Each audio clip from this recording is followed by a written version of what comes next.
guitar. Oh, Sawman. Yeah. I guess we're ready to start. Are we ready to start? Just the three of us, huh? Okay. It's quorum, ain't it? Huh? It's a quorum, ain't it? It's a quorum. It's a quorum. Anything's a quorum. Anything more than Methodist Church, two. anything's a Two or quorum. more is a quorum. Oh, okay. Well, it's August. And we had a half-inch of rain this month. At least here in town. I don't know what it was up in your neck of the woods. It was a little bit less. But it was nice, and then it cooled off, and yesterday was 80-something. Well, that's more than we got in July. That's right, that's right. Yeah, since the last rain ended. Anyway, announcements. We've got a week from Sunday, a fellow named Miguel Antonio is coming in to the Center for the Arts on Sunday afternoon. I want to say something about that. I hope so. He's a friend of mine. Is he? I have had him do repair work on several instruments. He refretted my Martin 1934 guitar, and he also refretted a Martin tenor guitar, mine made in 1928, and he's done numerous smaller jobs on other instruments. He is a super repair person, and I have actually attended one of his concerts in Dallas. You know, he is just a fantastic guitar player. Well, he'll be here Sunday, a week from Sunday. So how much are the tickets? Tickets are actually, I think, a little less expensive than normal. No, the paper had him down as, you know, the headline said September 30 and the story said August 30. Well, it's August. It's August 30. It's at 2 p.m. Reserved seats are $15. General admission is $10. So it's cheaper than normal. Okay. And, remind me to get one before I leave. okay, I strongly recommend attending it if you like flamenco, Spanish guitar, classical guitar. He also plays Segovia style guitar. Well, having seen Segovia play when he was 80 years old in New York City, I'll be able to compare him with the best, because Segovia was the best, in my opinion. I missed something there. What was that last phrase? I said I saw Segovia play when he was on his 80th birthday in New York City. Yeah. You still have it? We still have what? Did he still have it? Oh, he had it. Not only did he still have it, but his 18-year-old bride had just had their first child. Oh my goodness. He still had it, all right. So he had it in more ways than one. Yeah. Anyway, so that's coming up, and the concert after that will be Lynn and Lindy, commonly known as Adler and Hearn. They'll be here in September the 12th, I think. Yeah, September 12th. September 12, Adler and Hearn. Adler and Hearn. And Drew Hatrava's coming in October, the famous Czech Republic bluegrass band. You know, just to give you an idea of how meticulous Miguel is on repair work, that 1928, he put the frets, he first refretted the Martin tenor guitar made in 1928, and that's, of course, in 1928 they were still using bar frets and wire frets, I mean. And so he said, I know a guy in Houston that I can get the right kind of wire to put so that it'll be exactly the same kind of frets as originally on there. You know, and he did that, you know, but everything he has done for me in the way of repair work, you know, has been just top of the line. Good. He can even fix a clock. I have an old clock that belonged to my grandmother and grandfather, Kenny, that I used to wind as a boy, you know, and it stopped working. And one time when I was in there having an instrument repaired, he told me that, he said, you know, I'm working on clocks now too. And I said, well, I got one, you know, and I brought it in to him, you know, and he fixed the clock, you know. Very talented guy. I don't know whether you noticed, but I redid the shop. The piano is no longer over there. Yeah. I did. Motorcycle is no longer over there. Everything else has moved around considerably. What brought this on? We do that every 6 months. Whether it needs it or not. Yeah, Leanne comes into town. I pay her to redecorate it. We move everything around, and then it all comes together somehow. Took 20 hours. Took 20 hours one weekend to do this. It was quite a tedious chore since I did most of the lifting and moving. She's got an eye for decoration. Well, that's all why right. she's studying it and going into that business. Anyway, since there are so few of us here, I thought I'd read something a little longer. I've never read this poem. Well, as soon as I read the first half line, you'll know what it is. And so I thought it'd be fun to read it this evening. And that'll be my only offering for this evening. Once upon a midnight dreary, while I pondered weak and weary over many a quaint and curious volume of forgotten lore, while I nodded, neatly napping, suddenly there came a tapping, as of someone gently rapping at my chamber door. "'Tis some visitor," I muttered, tapping at my chamber door. Only this and nothing more. Ah, distinctly I remember, it was in the bleak December, and each separate dying ember brought its ghost upon the floor. Eagerly I wished the morrow, vainly I had sought to borrow from my books surcease of sorrow, sorrow for the lost Lenore, for the rare and radiant maiden whom the angels name Lenore, nameless here forevermore. And the silken, sad, uncertain rustling of each purple curtain thrilled me, filled me with fantastic terrors never felt before, so that now, to still the beating of my heart, I stood repeating, "'Tis some visitor entreating entrance at my chamber door. Some late visitor entreating entrance at my chamber door. This is it, and nothing more." Hey, babe. Hey, how are you? Not good, but I'm here. Well, he's not good also. Well, He's yeah, not but good. he doesn't. I don't have something catching. Well, I'm glad. I'm keeping it. I don't want nobody Because to. I I don't don't wanna- want to have it either. I don't have my catcher's mitt on, and therefore can't I do thought any you catching. found You her. want a pillow? I do. Get you a pillow. It's bad. What I've got is bad. I'm glad you wrote that. I was thinking it was next week.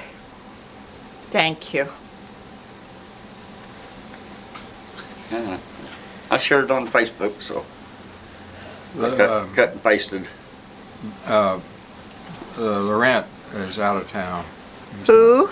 Jim Laurent. He's the cowboy. Poor. Yeah, he kind of liked it. That was nice. Yeah, he's out of town. It's like a miracle that we got people. You've got it bad, and that ain't good. That's the truth. Thank you, Conrad.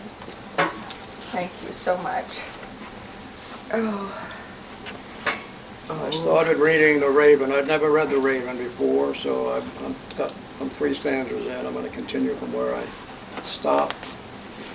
I do remember the beginning. Bless you.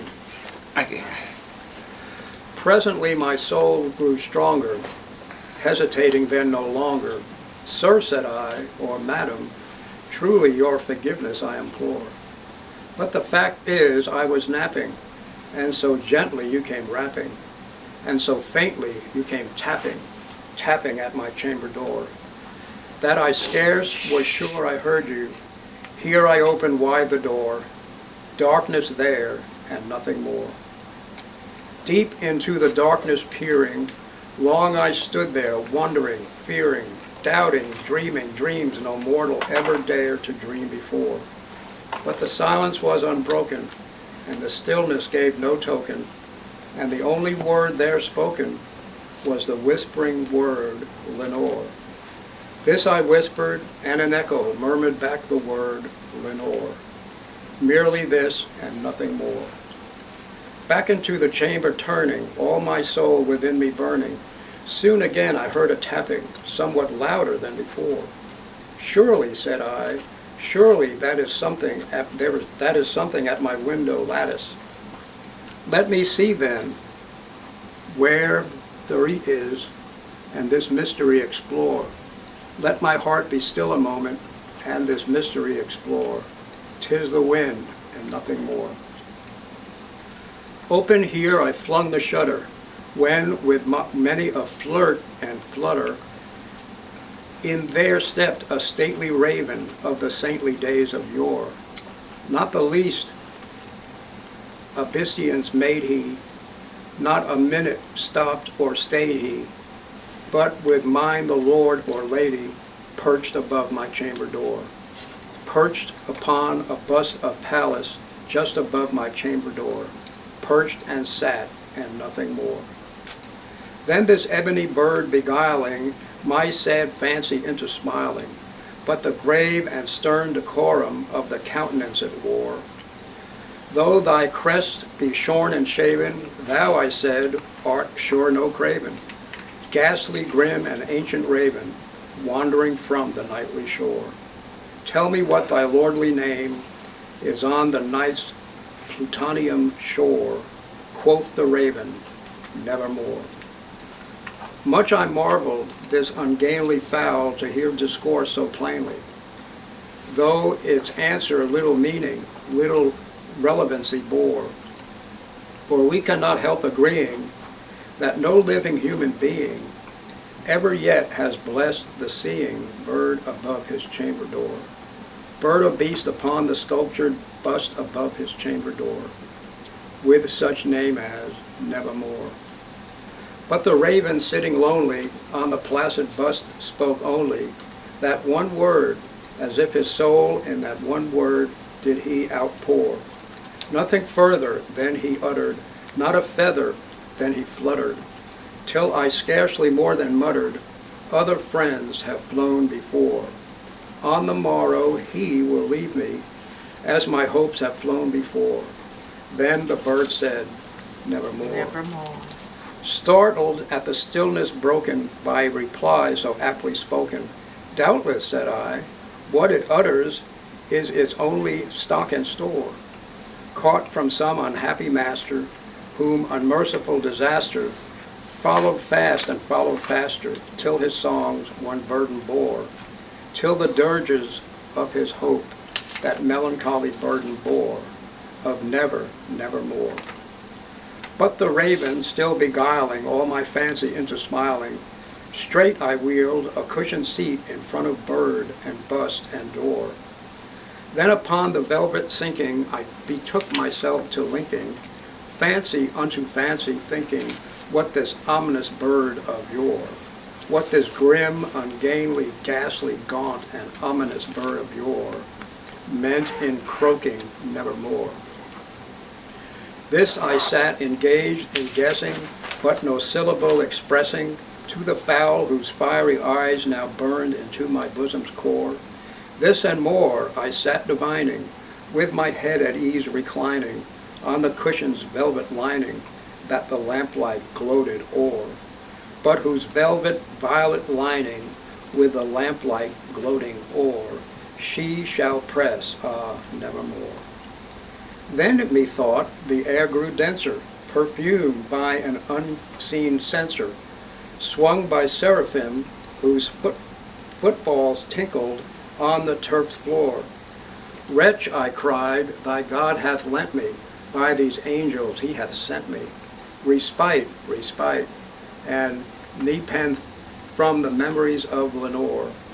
Quaff, oh quaff, this kind nepenthe thee, and forgot this lost Lenore. Quoth the raven, nevermore. Prophet, said I, thing of evil, prophet still, if bird or devil, whether tempter sent, or whether tempest tossed thee here ashore, desolate, yet all undaunted, on this desert land enchanted, on this home of horror haunted, tell me truly, I implore, is there balm of Gilead? Tell me, I implore. Quoth the raven, nevermore. Prophet, said I, thing of evil, prophet still, if bird or devil, by that heaven that bends above us, by that God we both adore. Tell this soul with sorrow laden, if within the distant Aidenn, it shall clasp a sainted maiden, whom the angels name Lenore. Clasp a rare and radiant maiden, whom the angels name Lenore. Quoth the raven, nevermore. Be that word or sign imparting, bird or fiend, I shrieked, upstarting. Get thee back into the tempest and the night's plutonium shore. Leave no black plume as a token of that lie thy soul hath spoken. Leave my loneliness unbroken. Quit the bust above the door. Take thy beak from out my heart, and thy form from off my door. Quoth the raven, nevermore. And the raven, never flitting, still in sitting, on the pallet bust of palace, just above my chamber door. And his eyes have all the seeing of a demon's that is dreaming, and the lamplight o'er him streaming throws his shadow on the floor. And my soul from out that shadow that lies floating on the floor shall be lifted nevermore. That's The Raven by Edgar Allan Poe, for those that are unfamiliar with that. Is that Songs of the Wild Frontier? Songs of the Wild Frontier. Oh boy, Davy Crockett. That must be by Davy Crockett. He did stuff on the Proceed, Wild Frontier. Doctor. What's that? Proceed. Okay, thank you. Well, last year I ordered different books and all that, and I come across this one here. And of course it's by Wayne Erbsen, is the way I pronounce it. Cowboy songs, jokes, lingo, and lore. And a lot of the songs it talked about when they began, how they started. Some songs was taken off the prairie and put music with. Fantastic little book. And I've got a couple. You do a nice selection, Doc. Yeah. We always enjoy your Well, thank you. And, anthologies. Okay, nice. I'll play your shirt later. okay. This is actually, I wear this shirt to church because it's got Amazing Grace in case I forget the words I can look down. You know? The one song that was written, it was called The Girl I Left Behind. I think I've heard this song. And it's been a popular ditty that dates back to around 1758. That's older than me. And In England. Put together. It was also known as Brighton Camp or Bly Camps. Early versions were played on the fife and the drum as military marches and later to accompany English country dancers.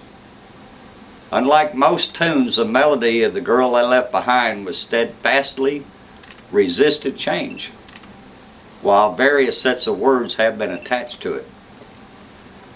Traveling to the colonies with each of the settlers, The Girl I Left Behind was popular both in the Revolutionary War and the Civil War, and was a favorite with General George Custer and his 7th Cavalry. Country fiddlers, they eventually took up the tune and played it with square dances and quadrilles. The cowboy version rode out west on horseback and in covered wagons and was corralled by John Lomax, who led it into his 1910 book, Cowboy Songs and Other Favorite Ballads. It says, I learned it from Jim Bob Tinsley, who didn't leave his girl behind, but took her with him. And the song kind of went like this. If I ever get off the trail and the Indians don't find me, I'm going to go back to where I belong, to the girl I left behind. The night was dark, the cattle run. With the boys coming on behind me, my mind went back at my pistol's crack to the girl that I left behind. The wind did blow, the rain did flow, the hail did fall and blinded me. And I thought of her, that sweet little girl, the girl I left behind. She rode ahead to a place I said, and I was glad to find it.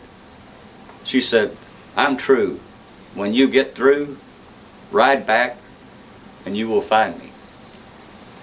When we sold out, I took the train. I knew where I could find her. When I got back, we had a smack. And I'm no gall darn liar. Hey, look at that again, make sure that's right. That's a cute, I may try to sing that sometime, but it's got a lot of cute little songs in here and all that, but sometimes they just made stories up while they was just trying to be on their own out in the middle of nowhere. It has a really nice lilting melody to it. Yeah. But thank you. That's all I got. You done? I'm Good done. for you. Fine. I asked, this was started last week. No, actually, I kind of need it, actually. We've been packing. It's been difficult. I'm in a great deal of pain. You been practicing what? I'm in pain. I didn't have to practice it. Okay. I wrote this maybe a week ago. It was just before I got into pain. Free pain. This is the free pain. Born to be wild. All right. Get your motor running. Head out on the highway. Looking for adventure in whatever comes our way. Like a true nature's child, we were born to be wild. We can climb so high. Oh, my back. Or is it my hip? No matter. Still leaving. House sold, land sold, sold. No, I'm not too old to be a true nature's child. Yeah, darling, gonna make it happen. I like smoke and thunder, heavy metal thunder, racing with the wind and the feeling that I'm under. Feels good to lighten my load. Couldn't do this in another year, but no, I'm not too old. Can't take time back, but I can still make it happen. Black smoke rolling. We can climb so high. I never want to die. Born to be... Now, where was I? Oh, yes, the epidural shot next week on Thursday.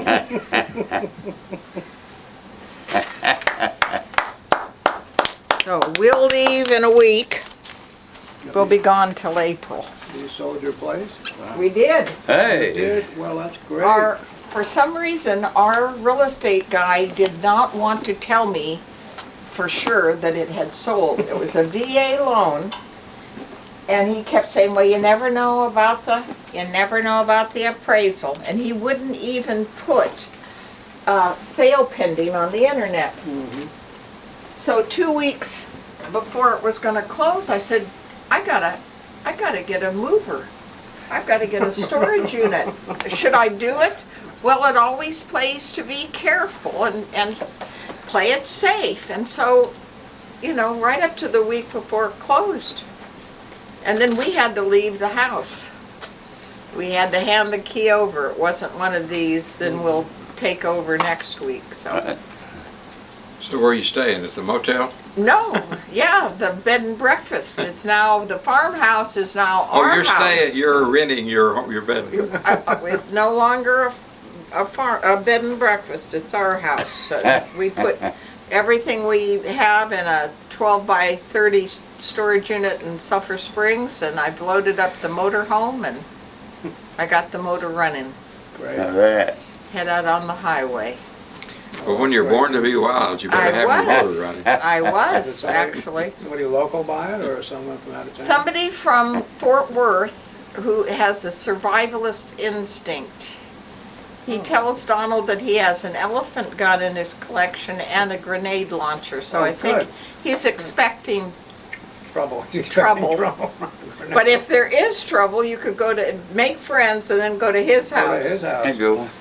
That's good. Well, he's probably right. Well, he's thinking trouble's going to be a meteorite Oh, he's on- not thinking of on in armed September. conflict. Oh, he's looking at an end of the world scenario. Apocalypse. I'm going to read from my late daughter's work again. Last month I read Downtown Dallas #1. Oh, did I No, you turn did it, but you're just out of frame. Did I turn it on? Is it on? It's running, it's running. Okay. It's It's running. running, The but red- I- the but red your head goes. was chopped And off. you're perfect in Oh, it yeah, now. so Your head you- was chopped off. You Now got you- me framed, yeah. Now you're okay. framed. So, Framed. my late daughter Tara's work, I read Downtown Dallas #1, we'll read Downtown Dallas #2, and I might, they're both short, I might read Downtown Dallas #3. We'll see how #2 goes over. Downtown Dallas #2. One finger salute, flying in formation, cars honk like geese, braking in frustration. Farting buses, belching shades of black, filled with unwashed, glass-eyed mannequins. Below the freeway, beneath the overpass, ragged armies cluster, secret battles lost. Pigeons cross the walk, suits fill the buildings, empty at sunset, flocking home to roost. Under the iPod ads, dirty girl asks for coin. To a muttering nom-vet, I hand my last cigarette. Downtown Dallas #3. Gray sky like morning, sweaty, surreal. Sun in mothballs, waiting for a time to shine. To beat with heat down on concrete and conquered faces, heaven's heavy hammer. Hear the rhythms of Negro voices. Sweet song of the South, arpeggios. In chocolate and warm honey. Smooth as sugared velvet, dark as dreams. Lulling to sleep like sheep. Riffs of Spanish like mariachis. Scatter among the crush of bodies, soothing sounds of sun-drenched lands. Girls in smiles and bright patterned dresses, and boys with eyes like does. Phallic towers, brick bones, glossy glass, rear up in silent menace. Great blank gaze, sooty, smutty, serene, pointy digits fingering the winds, they poke up at God's eye. And that is it. Wonderful, wonderful. Thank you. Paragraph from Edward Hirsch, How to Read a Poem. Boy, we're just chugging right through that. That's amazing. We're making progress. We are. Borges continues on to suggest that poetry can work its magic by fulfilling our profound need to recover a past or prefigure a future. Poetry depends on the mutuality of writer and reader. The symbols on the page alone are insufficient. Borges was a fabulist, and in the foreword to his book of poems, he went even further to suggest that poetry goes beyond mutuality, beyond identification, into identity itself. If in the following pages there is some successful verse or other, may the reader forgive me the audacity of having written it before him. We are all one. Our inconsequential minds are much alike, and circumstances so influence us that it is something of an accident that you are the reader and I, the writer, the unsure, ardent writer of my verses. This is funny, brilliant, perhaps disingenuous, but there's also a truth in it, which has to do with the common sensation of reading, the eerie feeling that we are composing what we are responding to. In the redress of poetry, Shamus Haney calls this the fluid, exhilarating moment which lies at the heart of any memorable reading. The undisappointed joy of finding that everything holds up and answers the desire that it awakens. Poetry creates its own autonomous world, and what that world asks from us, it also answers within us. Oh, The end. I don't know how he wrote such a long book On. and so pithy. Yeah. You know? Yeah, and profound, a lot of it. I mean, very. I'm just thrilled every time I get to this book. You know, your daughter had so many different interests. You know, I mean, so many Yeah, things Right. struck her. The city, Well, you know, my granddaughter, her mother, and I were talking the other day, or by Skype.